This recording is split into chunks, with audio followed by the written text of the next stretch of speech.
देश को तोड़ने के लिए हमेशा युद्ध नहीं लड़े जाते, कभी कभी सिर्फ शब्दों का इस्तेमाल किया जाता है। दोस्तों, हाल ही में यूएस के एम्बेसडर टू इंडिया सर्जियो गौर ने तमिलनाडु के सीएम जोसेफ विजय से मुलाकात की थी, जन्मदिन की शुभकामनाएं देने और व्यापार, निवेश, टेक्नोलॉजी, मैन्युफैक्चरिंग और एनर्जी जैसे क्षेत्रों में सहयोग बढ़ाने की बात कही गई। लेकिन सर्जियो गौर के शब्दों पर ध्यान दीजिए, deeper cooperation between our two nations. सवाल उठता है, ये दो राष्ट्र कौन से हैं? क्या सर्जियो गौर का मतलब यूनाइटेड स्टेट्स और तमिलनाडु से था, या फिर यूनाइटेड स्टेट्स और इंडिया से?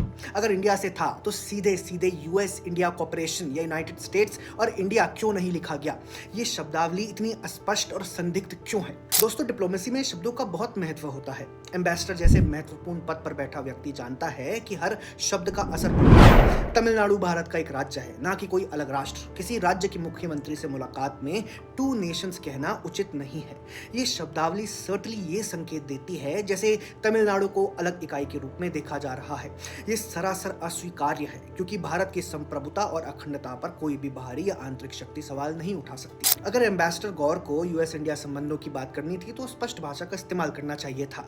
अवर टू नेशंस जैसे शब्द पुराने विभाजनकारी एजेंडों को हवा दे सकते हैं, खासकर तब जब कुछ ताकतें हमेशा क्षेत्रीय अस्मिता को राष्ट्रवाद से ऊपर रखने की कोशिशें करती रही हैं। इसे समझने के लिए हमें तमिलनाडु के इतिहास में झांकना होगा।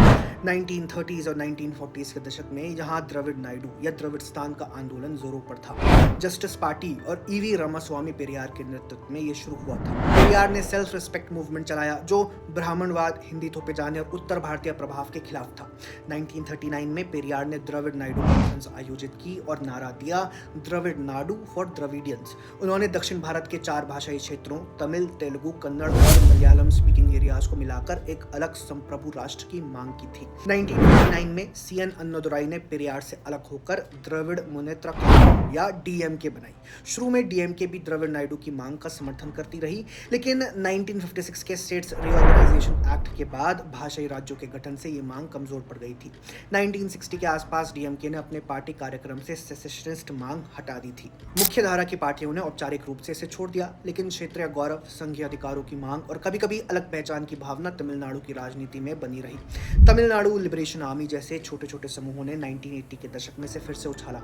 आज भी सोशल मीडिया पर कभी-कभी हैशटैग द्रविड़ नायडू जैसे हैशटैग ट्रेंड करते हैं।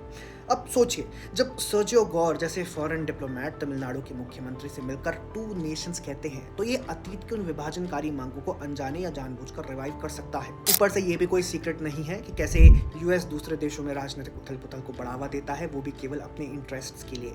दोस्तों, भारत एक राष्ट्र है, अखंड है। तमिलनाडु या कोई भी राज्य इसका गौरवपूर्ण हिस्सा है। बाहरी या आंतरिक कोई भी शक्ति इस एकता को कमजोर नहीं कर सकती।